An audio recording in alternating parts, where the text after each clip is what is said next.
পশ্চিমবঙ্গে শুরু হয়ে গেল ভোটার ভেরিফিকেশন অর্থাৎ SIR। ইতিমধ্যেই 15 কোটি ফর্ম তৈরি করা হলো। বিএলওদের দিল কড়া নির্দেশ নির্বাচন কমিশন। তো বন্ধুরা, বিএলওরা আপনার বাড়িতে গিয়ে কটি করে ফর্ম দেবে এবং কোন কোন ডকুমেন্টস চেক করবে সমস্ত কিছু জানাবো আজকের এই ভিডিওটিতে। তো অবশ্যই ভিডিওটিতে আপনারা প্রত্যেকেই প্রথম থেকেই শেষ পর্যন্ত সঙ্গে থাকবেন।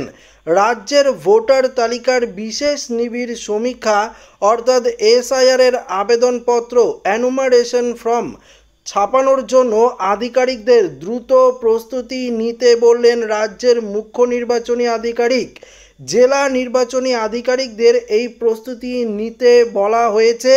জেলা শাসকরা জেলা নির্বাচনী আধিকারিক হিসাবে কাজ করবেন। রাজ্যে মোট যত ভোটার রয়েছে তার দ্বিগুণ সংখ্যক আবেদনপত্র ছাপানো হবে। সিইও দপ্তর সূত্রে খবর, SIR এর জন্য প্রায় 15 কোটি আবেদনপত্র ছাপানো হবে। এত সংখ্যক ফর্ম একটি নির্দিষ্ট জায়গা থেকে ছাপানো সম্ভব নয়, তাই কোন জেলায় ফর্ম ছাপানো হবে সেই তথ্য রাজ্যের আধিকারিকদের কাছে জানতে চেয়েছে সিইওর দপ্তর। মঙ্গলবার SIR এর সঙ্গে যুক্ত আধিকারিকদের একটি প্রশিক্ষণ দেন সিইও মনোজ আগরওয়াল। সেখানেই এই নির্দেশ দেন তিনি। সিইওর দপ্তর জানিয়েছে, কোনো জেলায় ছাপানোর ব্যবস্থা না থাকলে কলকাতা থেকেই আবেদনপত্র ছাপিয়ে তা ওই জেলায় পাঠানো হবে। সিইওর দপ্তর সূত্রে খবর, রাজ্যে এখন প্রায় 7 কোটি 65 লক্ষ ভোটার রয়েছেন। তার দ্বিগুণ সংখ্যক ফর্ম ছাপানো হবে। একজন ভোটারের জন্য হবে 2টি করে আবেদনপত্র। তো বুঝতেই পারলেন, একজন ভোটারের জন্য 2টি করে আবেদনপত্র থাকবে। অর্থাৎ বিএলও অফিসাররা কিন্তু আপনার বাড়িতে যখন যাবে তখন আপনার নামে 2টি আবেদনপত্র থাকবে। একটি থাকবে ভোটারের কাছে, অর্থাৎ আপনাকে একটি কিন্তু এই আবেদনপত্র দিবে, অন্যটি বুথ লেভেল আধিকারিক অর্থাৎ বিএলওরা নিয়ে আসবেন।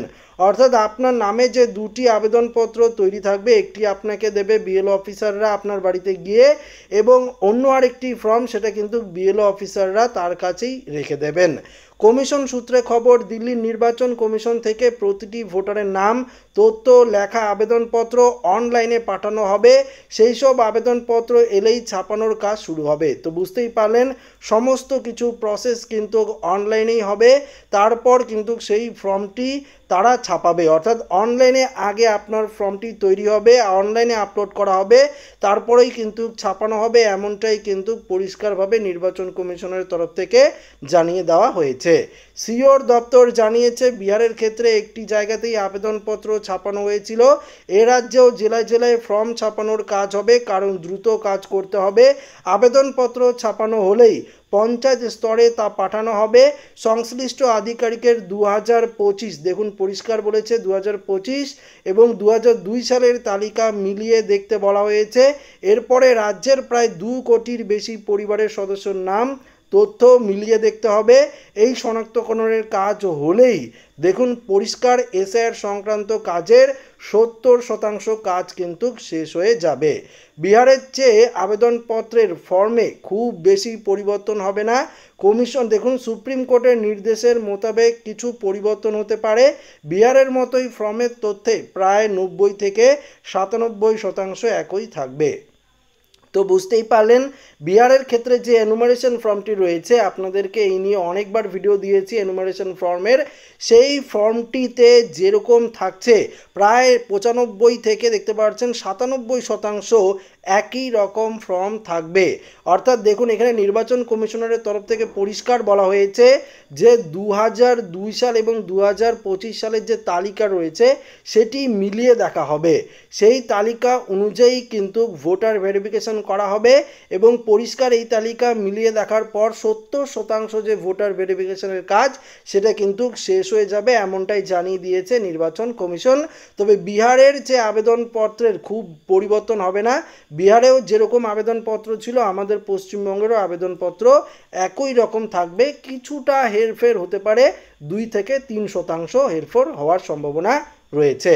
মঙ্গলবার রাজ্যের মুখ্য নির্বাচনী আধিকারিক সিইও মনোজ রাজ্যের বিশেষ নিবিড় সমীক্ষার সঙ্গে যুক্ত আধিকারিকদের প্রশিক্ষণ দেন। বিহারে কিভাবে এই প্রক্রিয়া হয়েছে তা তুলে ধরে প্রশিক্ষণ দেওয়া হয়েছে। এই প্রশিক্ষণে রাজ্যের প্রায় 4000 আধিকারিক যোগ দেন। প্রশিক্ষণ ছিলেন, দেখুন বন্ধুরা পরিষ্কার বলেছে, ERO electoral registration officer, AERO অর্থাৎ assistant electoral registration officer, ADM এবং কয়েকজন জেলা শাসক। পুজোর আগেই এসআই নিয়ে রাজ্যের বাকি 75,000 বুথ লেভেল অফিসারকে প্রশিক্ষণ দেওয়া হবে। সিইওর দপ্তর জানিয়েছে ইআরও এবং এইআরও বিএলওদের প্রশিক্ষণ দেবেন। পুজোর আগেই আগামী 21 এবং 22 সেপ্টেম্বরের মধ্যে ওই প্রশিক্ষণের কাজ শেষ করতে বলা হয়েছে। তো বুঝতেই পারলেন, আগামী 21 থেকে 22 সেপ্টেম্বরের মধ্যে এসআইআর এর সমস্ত প্রশিক্ষণের কাজ শেষ করা হবে, সমস্ত কিছু জিনিস প্রস্তুত করা হবে। একদম সরাসরি কিন্তু অক্টোবরের প্রথম দিকেই এই ভোটার ভেরিফিকেশনের কাজ আমাদের পশ্চিমবঙ্গে একদম শুরু হয়ে যাবে। বিএলওরা আপনার বাড়িতে গিয়ে এই অ্যানুমারেশন ফর্ম দেবেন এবং অ্যানুমারেশন ফর্মের সঙ্গে যে 11টি ডকুমেন্টসের কথা বলা হয়েছিল বিহারের ক্ষেত্রে, আমাদের পশ্চিমবঙ্গের ক্ষেত্রেও একই রকম 11টি ডকুমেন্টসের কথাই কিন্তু থাকবে। অর্থাৎ আপনার স্কুল সার্টিফিকেট, জন্ম সার্টিফিকেট থেকে শুরু করে, পাসপোর্ট থেকে শুরু করে, জমির দলিল থেকে শুরু করে আরও যেই ডকুমেন্টসগুলো চাওয়া হচ্ছিল সেই ডকুমেন্টসগুলো কিন্তু আপনাদের লাগবে ভোটার ভেরিফিকেশনের জন্য। শুধুমাত্র আধার কার্ডকে এখনও পর্যন্ত যুক্ত করেনি নির্বাচন কমিশন। সুপ্রিম কোর্ট বললেও এখনও পর্যন্ত অফিসিয়ালিভাবে কিন্তু একদম যুক্ত করা হয়নি 12 নম্বর ডকুমেন্টস হিসাবে। তো অবশ্যই কিন্তু যখন নোটিফিকেশনটি বেরোবে সেই নোটিফিকেশনের মধ্যেই থাকবে আধার কার্ডকে 12 নম্বর নথি হিসাবে যুক্ত করা হলো কি না ভোটার ভেরিফিকেশনে। তো আশা করা যায় 12 নম্বর ডকুমেন্টস হিসাবে আধার কার্ডকে এই ভোটার ভেরিফিকেশনে যুক্ত করা হবে, এমনটাই কিন্তু নির্বাচন কমিশন এবং সুপ্রিম কোর্টের তরফ থেকেও কিছুটা সূত্র মারফত জানা যাচ্ছে। তো এটা যদি হয় তাহলে ভালোই হবে, ভোটার ভেরিফিকেশনের ক্ষেত্রে কোনো রকম সমস্যা হবে না। তবে অবৈধ অনুপ্রবেশকারীদের কিন্তু বেছে বেছে এই ভোটার ভেরিফিকেশন থেকে কিন্তু বাদ দেওয়া হবে। যখন শুরু হবে তখন কিন্তু শুধুমাত্র ভারতের নাগরিকরাই এই ভোটার ভেরিফিকেশনে একদম ভেরিফিকেশন করতে পারবেন। তাছাড়া যারা অবৈধ অনুপ্রবেশকারী রয়েছে তারা কিন্তু ভেরিফিকেশন করতে পারবেন না। তো আশা করি ভিডিওটি প্রত্যেকের ভালো লেগেছে। ভিডিওটি ভালো লাগলে লাইক করবেন, বন্ধুর সাথে শেয়ার করবেন, নতুন দেখলে চ্যানেলটিকে সাবস্ক্রাইব করে নেবেন। ধন্যবাদ।